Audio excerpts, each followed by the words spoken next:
Olá, como estão? Hoje aqui eu vou responder um comentário que teve no vídeo da Epoqué sobre sofrimento existencial, do Ângelo Miranda. Já faz um mês e eu havia prometido a ele que logo, logo faria um vídeo, não foi tão logo, mas vai agora, Ângelo. Então eu vou ler o comentário dele e tentar responder aqui a questão. Ângelo Miranda diz assim: Boa tarde, professor. Sou estudante de licenciatura em filosofia e amo a filosofia clínica. Vi um vídeo seu com a Dioneia, vocês tecerem um comentário sobre divulgar, aparecer como terapeutas. E uma curiosidade me surgiu. A atividade é regulamentada em lei, ou seja, legalmente considerada uma atividade profissional?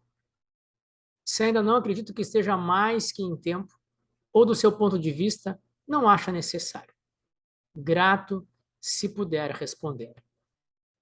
Muito bem, Ângelo. Vou tentar responder a sua pergunta aqui. Bom, a filosofia clínica, vamos tentar compreender o horizonte do qual ela surgiu.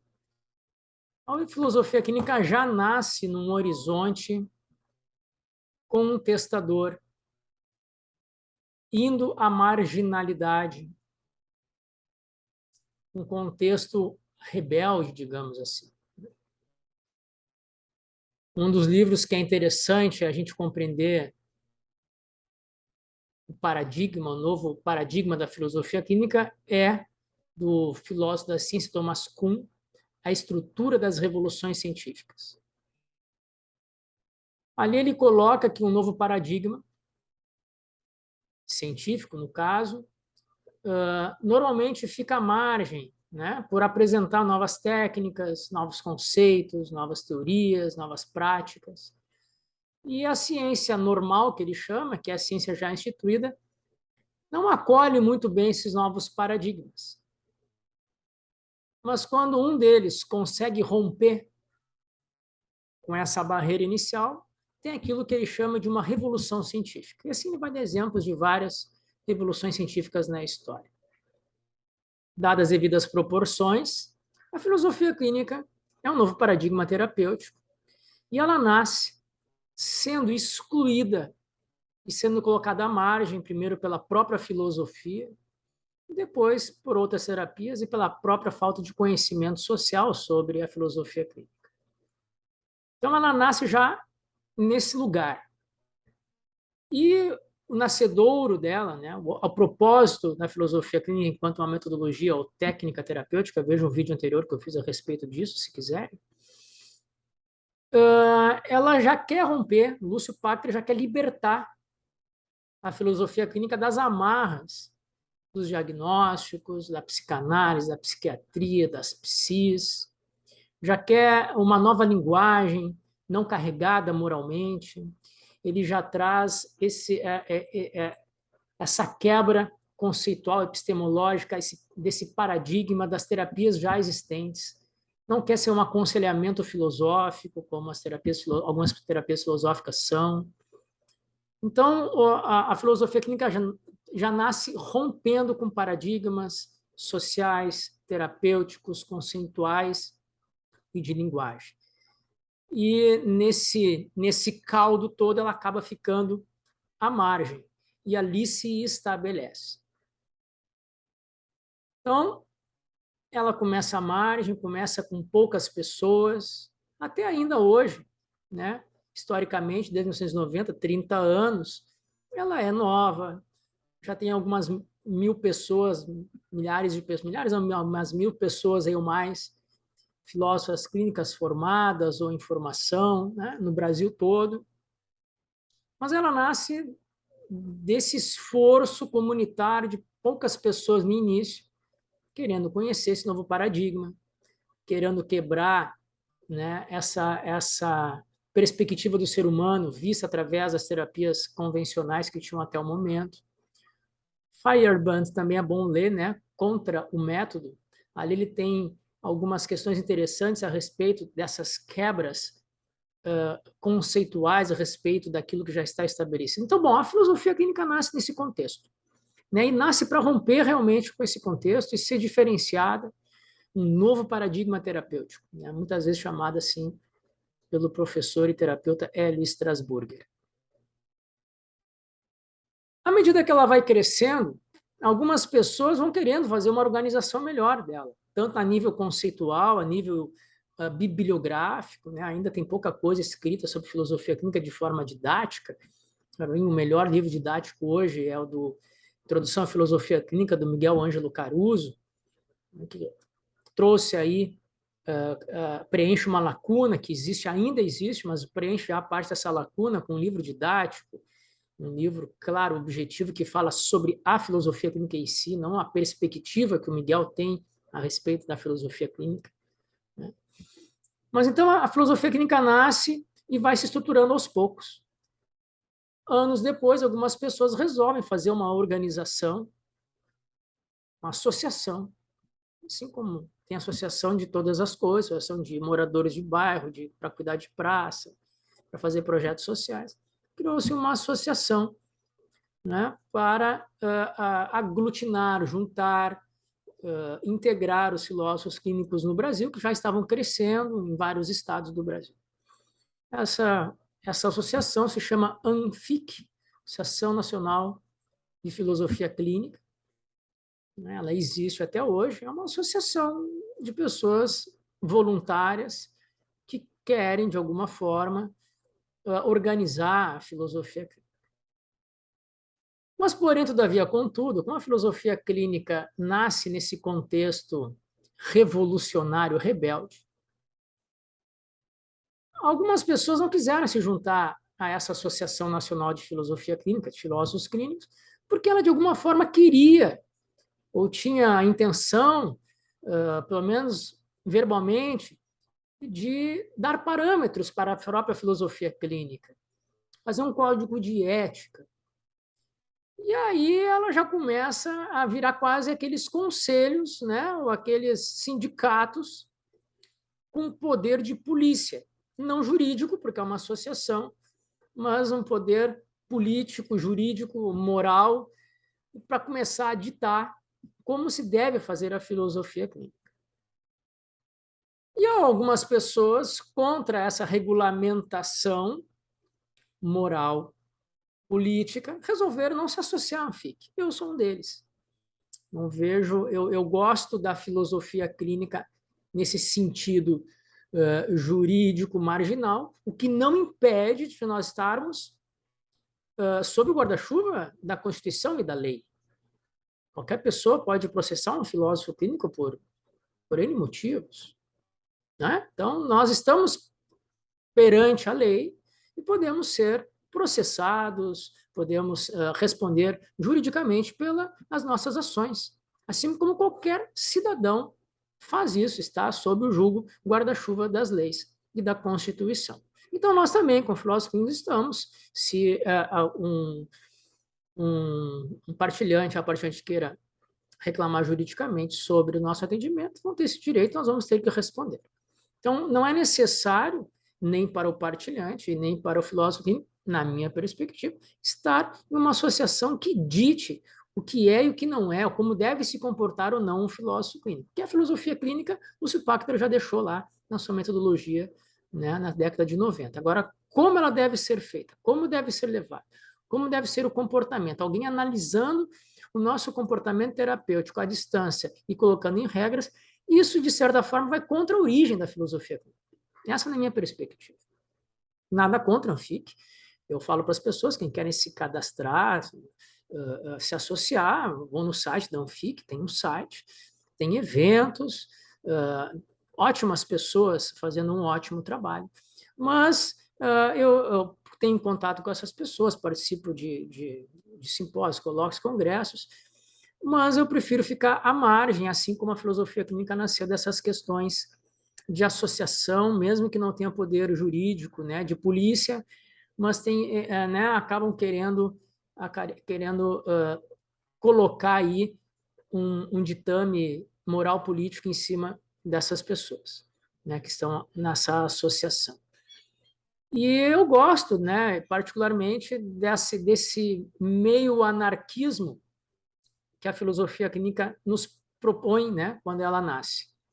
E para mim é um pouco contrassenso ser anarquista de carteirinha.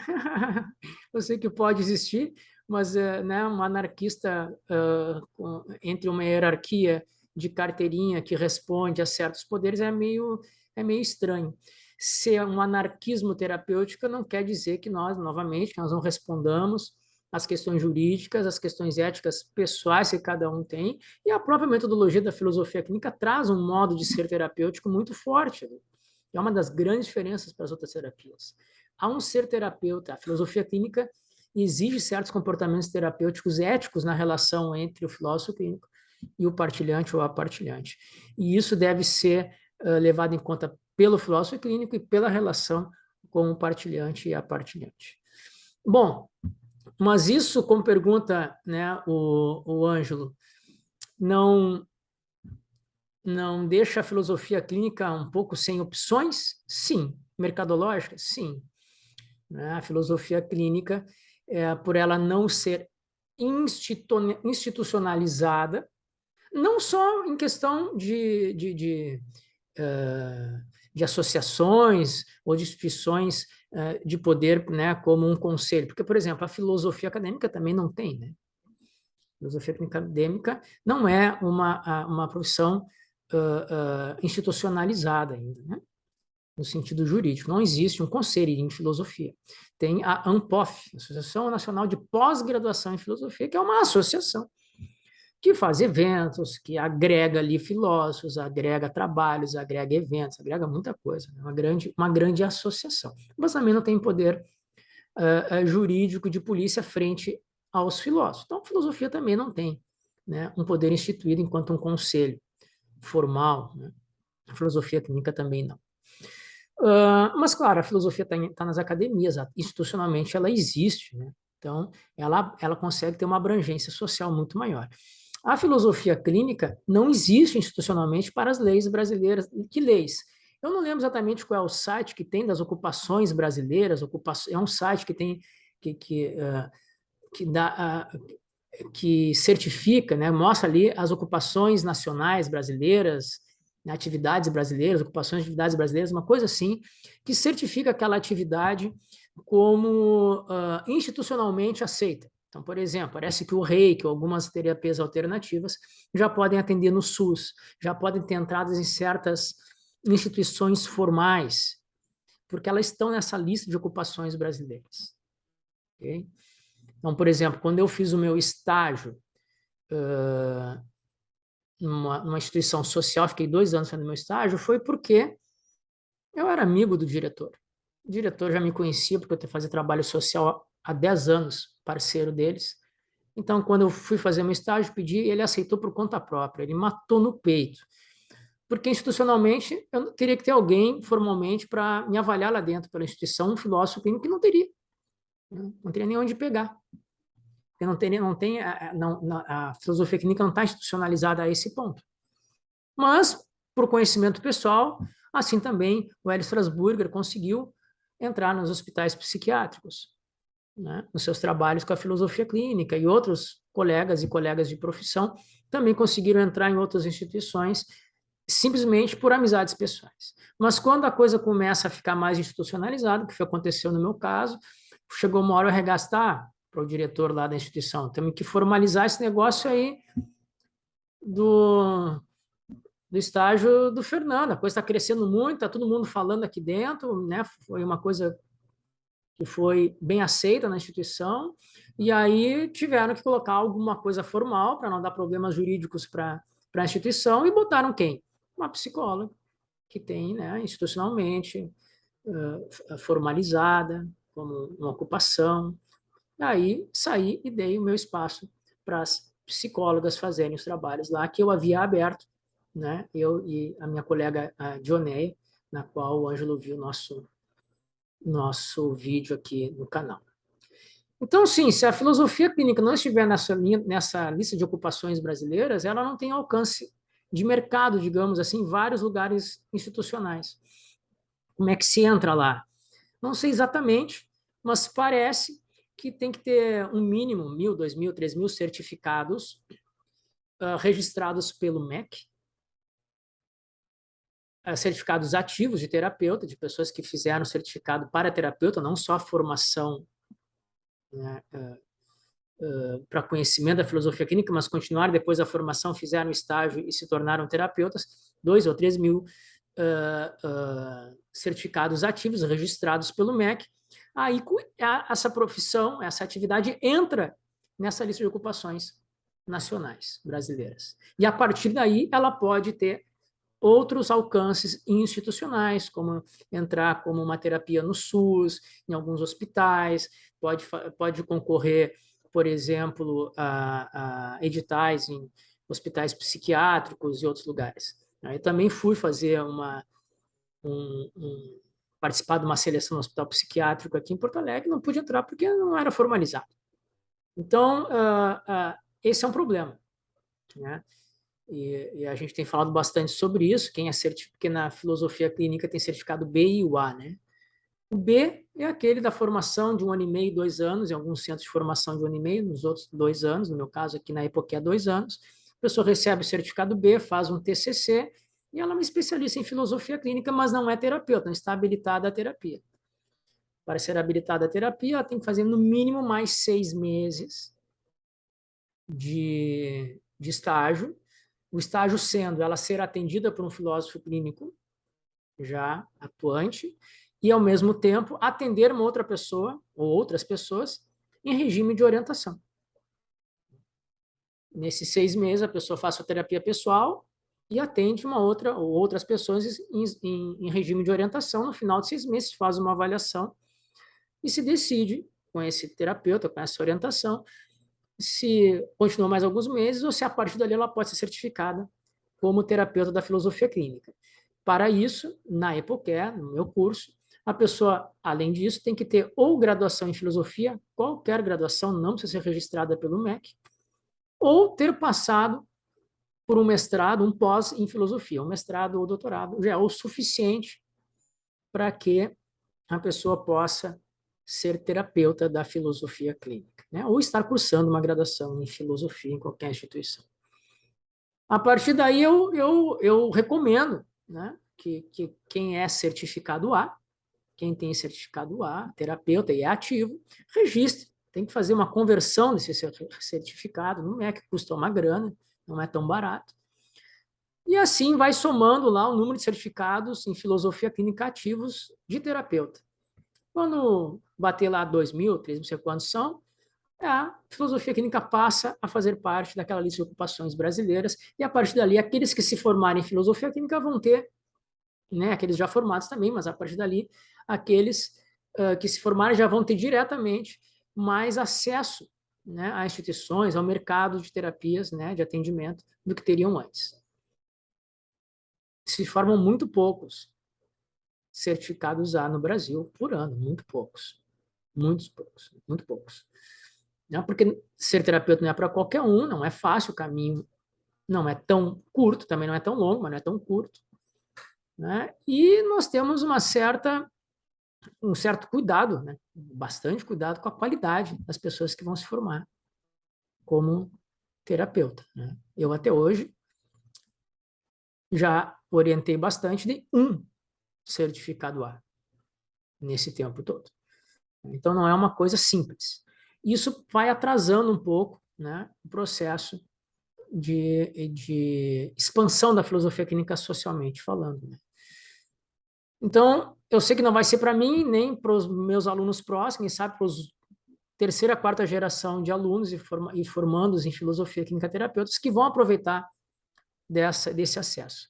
Então, essa é uma questão técnica da terapia, o que não nos impede de atuarmos e vivermos de filosofia clínica, né? Porque apesar de não termos esse acesso institucional, nós atendemos pessoas, né, particulares, empresas, grupos, por exemplo,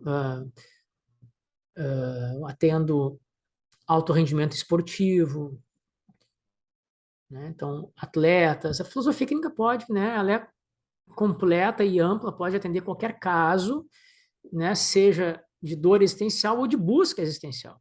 Né? Pessoas que querem trocar de emprego, pessoas que querem mudar de de país ou de cidade, questões existenciais sérias.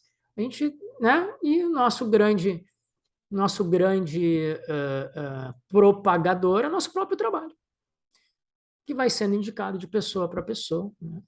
Não tem nenhuma valia colocar um outdoor na rua aí, filósofo clínico, Fernando atende, não tem, que é filosofia clínica, é isso que está acontecendo, né? Então, não tem nenhuma validade de marketing fazer grandes, né, divulgações de marketing. É melhor fazer ações, então, né? Atender gratuitamente nas comunidades, nas instituições. Foi assim que eu comecei e continuo fazendo isso, atendo de forma gratuita ou cobrando o mínimo possível para pessoas que não podem.